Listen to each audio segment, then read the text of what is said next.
The rain hammered against the corrugated iron roof of my studio, a rhythmic counterpoint to the static crackling in my headphones. I adjusted the gain on the antique shortwave receiver, squinting at the spectrum analyzer. Sector 7.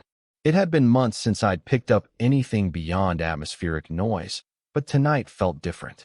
The air hung thick with an unnatural stillness, and a strange metallic tang permeated everything. According to the old military maps, Sector 7 was once home to a highly classified research facility, Project Nightingale. They supposedly studied directed energy weapons, but no one ever spoke about it. Just whispers in the local pub fueled by cheap whiskey and regret. I adjusted the antenna again, focusing on channel 148.3, my target frequency. The hum began a low, pulsing vibration that resonated deep within my chest. Then, through the static, a voice. Young, undeniably human, but warped by distortion and layered with an unsettling echo. "Hello," I shouted into the microphone, my voice trembling slightly. "Can you hear me? Who is this?" The response was immediate. "They're watching." It repeated 3 times, each utterance more frantic than the last. My pulse quickened. This wasn't random interference. This was deliberate. The blue light pulsed in sync with the transmission, intensifying as I tried to isolate the signal. I attempted to sweep across the entire frequency range, but the receiver locked onto 148.3 with an almost possessive grip. Outside, a branch snapped, a sound too precise, too sudden for a natural occurrence. The equipment began to malfunction. The frequency display jumped erratically, the volume spiked uncontrollably, and a high-pitched whine pierced through my headphones. I frantically adjusted the controls, desperately trying to regain control of the receiver, but it was like fighting an unseen force. Suddenly, the room temperature plummeted, and a thin layer of frost formed on the windows. A sense of dread washed over me, heavy and suffocating. The voice in the transmission grew louder, clearer, as if my efforts to silence it were strengthening its signal. "Don't try to block us," it hissed, laced with chilling amusement. I noticed a pattern forming within the noise, brief bursts of static interspersed with fragments of phrases. Experiment, containment, Sector 7. I turned my head, instinctively checking for any physical cause of the interference. That's when I saw them. Blurry shapes just beyond the periphery of my vision, reflected in the darkened monitor screen.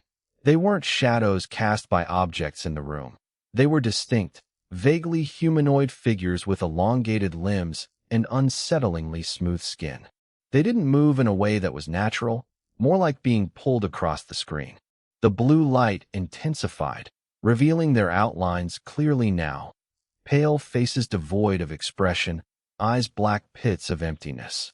I felt paralyzed, gripped by an overwhelming sense of terror. This wasn't just a signal, it was a window. I lunged for the emergency cutoff switch, a large red lever designed to instantly sever all power to the receiver. But it wouldn't budge. It was as if something, or someone, was holding it in place. The figures on the screen moved closer, their movements fluid and unnatural. "You can't stop us," the voice boomed, now resonating through my entire body.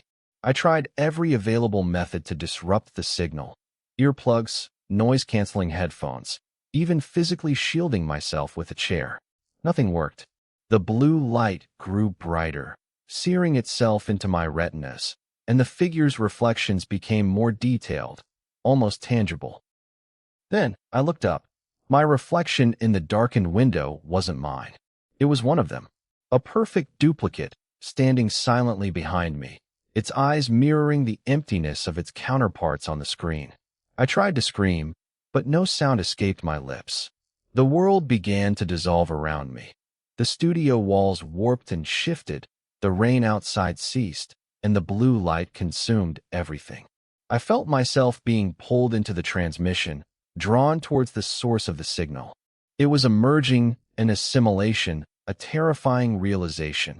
Sector 7 wasn't just a location, it was a gateway. The last thing I heard before everything went black was the voice, now intimately close to my ear, Welcome home. You've been listening for a long time. When I awoke, I wasn't in my studio anymore.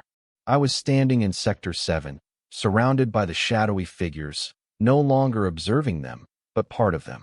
My reflection in the monitor screen showed not Liam, but an endless sea of identical faces staring back. As the last of my awareness faded, I understood. Project Nightingale hadn't studied weapons. It had studied transmission. They weren't trying to communicate with the outside world. They were actively broadcasting themselves into every radio receiver, seeking out susceptible minds.